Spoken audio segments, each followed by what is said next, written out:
ఎప్పుడైతే పిల్లలు పుడతారో, ఆ పిల్లల రక్షణ బాధ్యత, పిల్లలను పెంచాల్సిన బాధ్యత మగవాళ్ళ మీద వచ్చింది. ఫర్ ఎగ్జాంపుల్ వీడికున్న ఆస్తిలో షేర్ ఇయ్యడము, వాళ్ళకు చదువుతున్నప్పుడు స్కూల్ ఫీజులు కట్టడము. హ్మ్. అప్పటినుంచి ఈ పాతివ్రత్యం అనేదాన్ని మన దగ్గర ఏంటంటే మేల్ సొసైటీ ఎక్కువ మొన్నటి దాకా ఉండేది. హ్మ్. మొన్నటి దాకా అసలు లేడీస్‌కి ఆస్తి హక్కు లేదు. ఎన్టీ రామారావు వచ్చేంత వరకు. హ్మ్.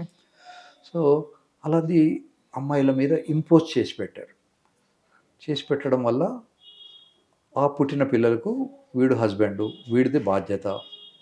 ఈ అమ్మాయికి మధ్యలో ప్రెగ్నెంట్ అయితుంది. ఈ ప్రెగ్నెన్సీలో వచ్చిన ఖర్చులు, కష్టాలు అన్నీ వీడే భరించాలి. హ్మ్. ఇట్లా ఒక సిస్టమ్ డెవలప్ అయింది. దీంట్లో తెలియకుండా చేసడం, తెలిసి చేయడం అని కాదు. హ్మ్. నౌడేస్ ఈ లాలో ఏంటంటే ఓసారి ఒకవేళ పెళ్ళైన అమ్మాయి ఎవరితోటనో తిరిగింది అని వీడు ఒకటి ప్రూవ్ చేసినా ఒకటేసారి అయితే వదిలేయమంటాడు జడ్జి. హ్మ్. కంటిన్యూ చేయండి ద లైఫ్. ఆమె చెడిపోయింది, ఆమెతో ఉండొద్దు, డైవోర్స్ తీసుకోమని చెప్పరు. అదే గనుక కంటిన్యూయస్‌గా వాడితో రిలేషన్ ఉన్నది అనుకుంటే that will be the source of divorce. హ్మ్. ఏదో ఒకసారి ఓ నైట్ ఫ్లర్ట్ ఏదో జరిగిందనుకోండి. హ్మ్. దాన్ని one should be able to అసలు ఇగ్నోర్. ఇలాంటివి ఎలా సరిదిద్దుకోవాలంటారు? ఒకటేమో హస్బెండ్ షుడ్ నాట్ బికమ్ వాడు ఓల్డ్ ఏజ్‌లో ఇదివరకు 50 ఏళ్ల కింద ఆలోచించినట్టు ఇప్పుడు ఆలోచించొద్దు. 50 ఏళ్ల కింద మనకన్నా ముందు తరం వాళ్ళు షేవ్ చేసుకునేవాళ్ళు, షర్ట్ ఏసుకునేవాళ్ళు కాదు. ధోతి కట్టుకునేవాళ్ళు, ప్యాంట్ ఏసుకునేవాళ్ళు కాదు. అవును. ఇప్పుడు మనం అన్నీ మార్చుకున్నాం. అన్నీ మారిపోయాయి. రోజులతో అబ్బాయిలు పాటు మారిపోయారు, అమ్మాయిలు మారిపోయారు. హ్మ్. అమ్మాయిలు ప్యాంట్ ఏసుకోవడం అనేది ఏదో సినిమాల్లో హీరోయిన్‌లు మాత్రమే ఉండేది మా చిన్నప్పుడు.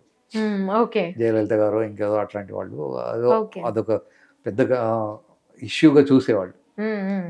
ఇప్పుడు ప్యాంట్ ఏసుకొని అమ్మాయి దొరకడం కష్టం. చీర కట్టుకునే అమ్మాయిలు కనపడరు. హ్మ్. It's part of the change అంతే. హ్మ్. సో, దాన్ని అలా యాక్సెప్ట్ చేయగలగాలి.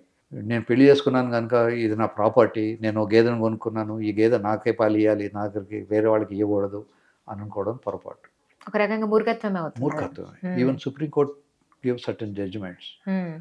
సో, పెళ్ళైనంత మాత్రాన ఆమె సెక్సువాలిటీని you cannot purchase it. You cannot say that it is నా ప్రాపర్టీ లాగానే నేను ఇందాక చెప్పిన ఎగ్జాంపుల్ నా గేదె పాలు వేరే వాళ్ళు తాగకూడదు హ్మ్. అన్నట్టు. సో, ఒకవేళ నీకు నచ్చకపోతే that can be a source of divorce. అవును. అంతేగాని we cannot purchase everything by marriage. హ్మ్.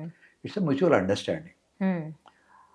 ఇప్పుడు ఆ అమ్మాయికి వీడి మీద నమ్మకం ఉండి, వీడి మీద అన్నీ ఉంటే, ఆ అమ్మాయి యూజువల్‌గా వేరే వాళ్ళ దగ్గరికి పోరు. మన దేశంలో even today 99.9% of the ladies are గొప్పవాళ్ళే.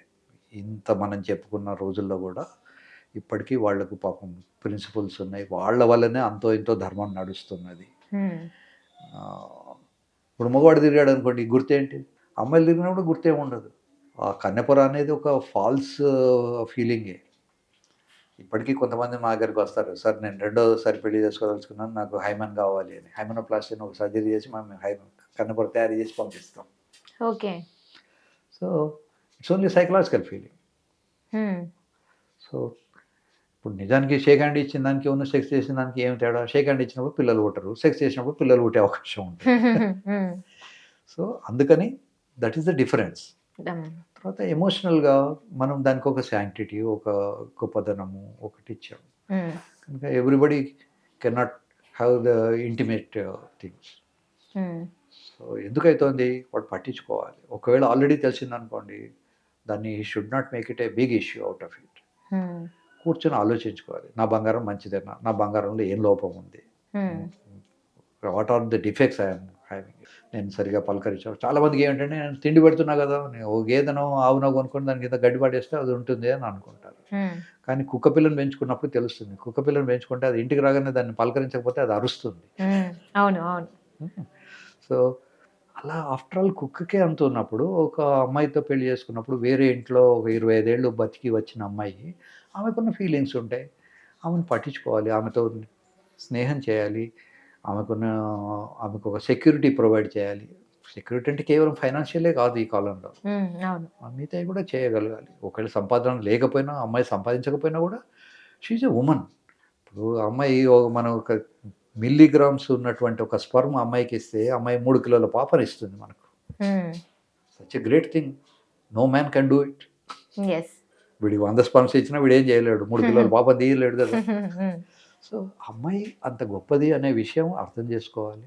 ఒకవేళ అమ్మాయి కనుక వీళ్ళకి తెలిసి ఉన్నా కూడా దాన్ని పెద్ద ఇష్యూ చేయొద్దు.